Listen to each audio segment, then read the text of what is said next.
I'm gonna just attempt to unpack this first. Get this could be a long one, this just this incident alone, because I really wanted to get this right.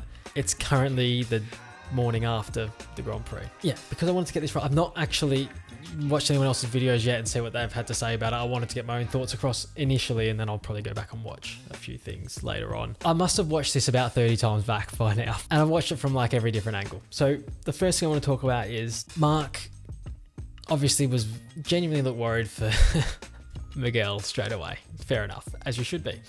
It was your fault. Marc's response in the post-race interview, that's all I've really listened to. So I've heard what he's had to say and his explanation for what happened. And he's basically said, I was coming in there, I've locked up the front a little bit. So because of that, I've had to release the brake, which has sent me careering forward into the riders ahead. He said he avoided Martin as well. So like I said, I've watched this back so many times to just try and to be honest, my first, I mean, we're talking about knee-jerk reactions. I'll tell you what mine was. I was like, what a fucking menace. What's he done there? I was a little bit outraged that he would be so reckless, given his history with injuries and stuff as well. So my initial thoughts were, I'll be honest, I was not happy with him. Right? Now, I've tried my best in the wake of what he said there to disprove myself here. I've watched this back so many times and I've looked very carefully at where I think the things he said have happened. And now look, I'm not calling Marquez a liar here, but, and I'll give a benefit of the doubt for guys who don't speak English as their first language as well, okay? Basically, he said he's locked the front a little bit, as I explained, and then he said he's avoided Martin and gone into Oliveira. Well, I didn't see him avoid Martin, okay? That's the first thing. Again, you know, benefit of the doubt. You don't always remember these things straight away, like straight after the race, exactly, especially if you haven't seen it back. Sometimes in your head, things play out a little bit different and quicker.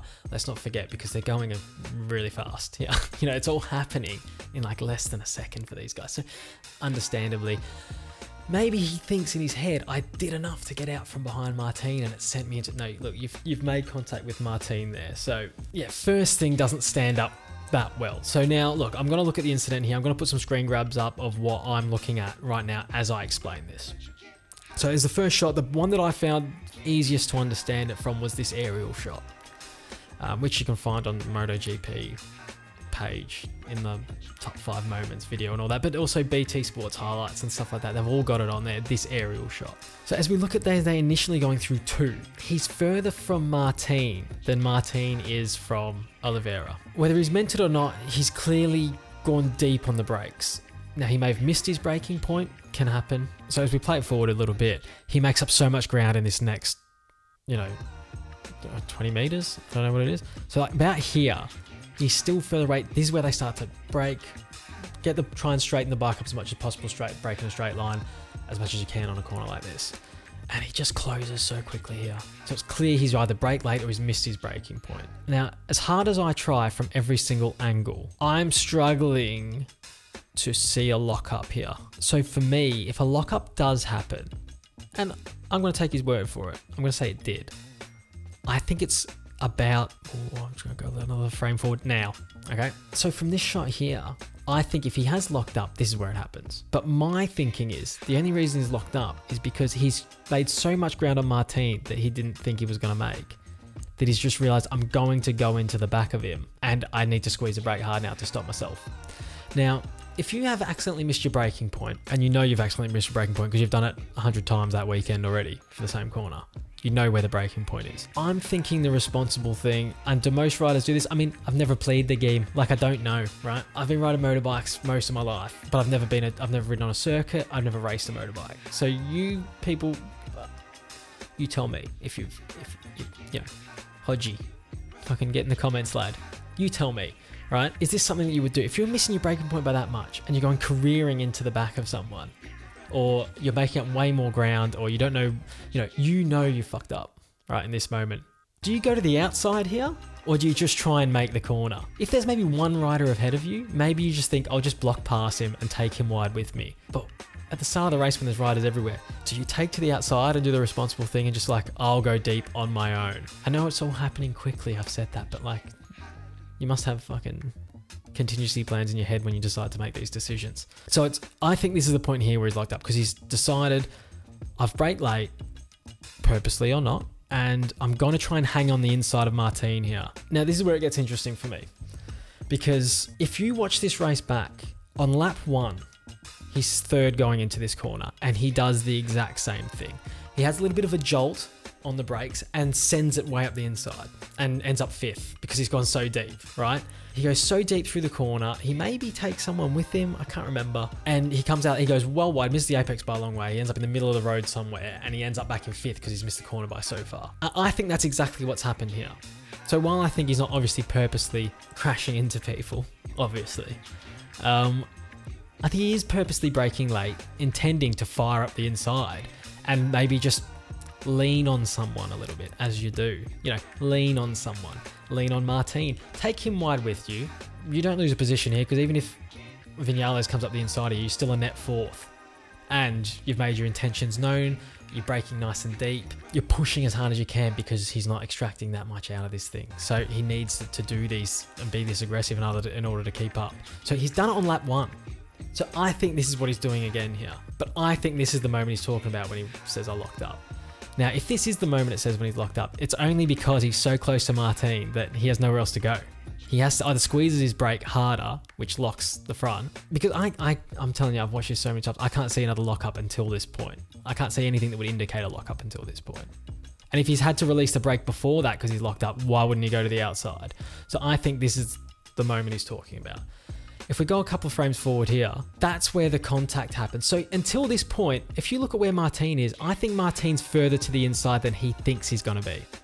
Because Martin started to come inside himself. He wants an early apex here, again, to just do a big stop in the middle of the corner, stop and go, which I think has taken Marc by surprise. So I think Marc's full intention was to just block past 1 or 2 guys into this corner and maybe lose a spot to Vinales as he comes through, but really be aggressive. And he's made the wrong decision. So because Martin didn't do what he thought he was going to do. And so from here, I think he's having the lockup now. It sends him into Martin's shoulder and knee, which then the contact there, his handlebars are all over the place. He goes, he's flying into Oliveira. He's out of control now. The whole thing is out of control. He's just a missile launching through the air at this point. And there he goes.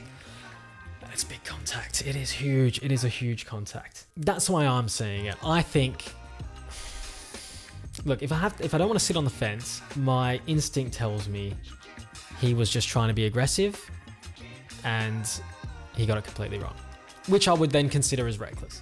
So I'm more leaning towards the side of Alicia's response here, where he's just like, you know, without talking about punishments, he's obviously just said he's just been reckless and deserves punishment, a harsh punishment. So where does this leave us with Marc? Because he's obviously frustrated that he has to push so hard to keep up with these guys, even in the initial stages, let alone, you know, and he did well in the first race. He was there or thereabouts, but I think he saw the writing on the wall that if he doesn't get up with Pecco early, he's going to leave you behind, right? And he's coming into this corner in 4th place.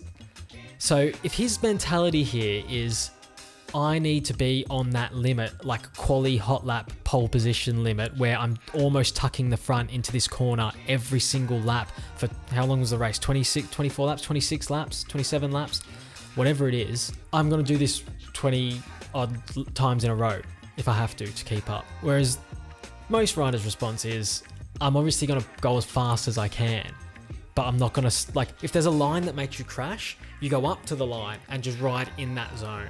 Right?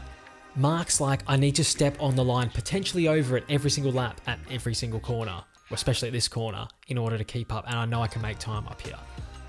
If that's what his mentality is, I would consider that reckless as well. Because it's fine when you're on your own, or maybe you're in a battle with one guy and you think, I'll try and overtake here.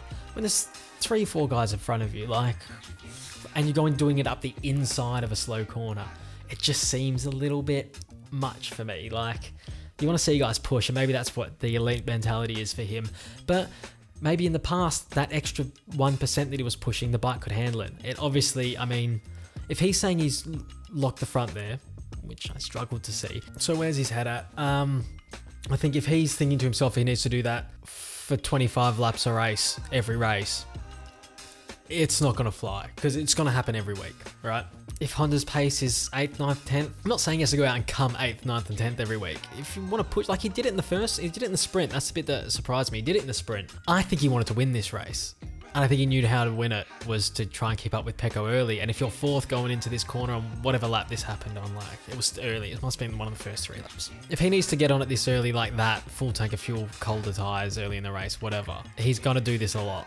I'm sorry, Marquez fans, this is going to happen a lot. And you think a guy obviously doesn't care about his own health and safety, which is fair enough. Like, you want to put your body on the line to achieve the results you want to achieve, then that's your prerogative. You are welcome to do that. In any sport, any athlete is welcome to put their own body in harm if it means that they can achieve what they want to achieve. That's up to you. But I think where the grey area comes in and where a lot of the outrage comes in here is that when you're doing it in packs at early in Grand Prix, you're not just putting yourself in line, obviously, to see what's happened to Oliveira.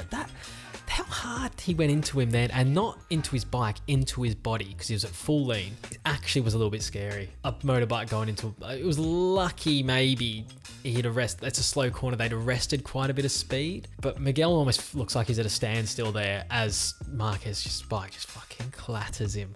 It is dangerous. It is so dangerous, and I'm inclined to be a bit anti-Marc on this one. It's hard. I tried to be as objective as I could. I cannot even tell you how many times I've watched this incident to try and get the truth out of it. Now he says he locked up, blah blah blah, all that stuff. I'm not seeing anything he can say that can convince me otherwise. I tried to prove him correct, but I didn't quite see it.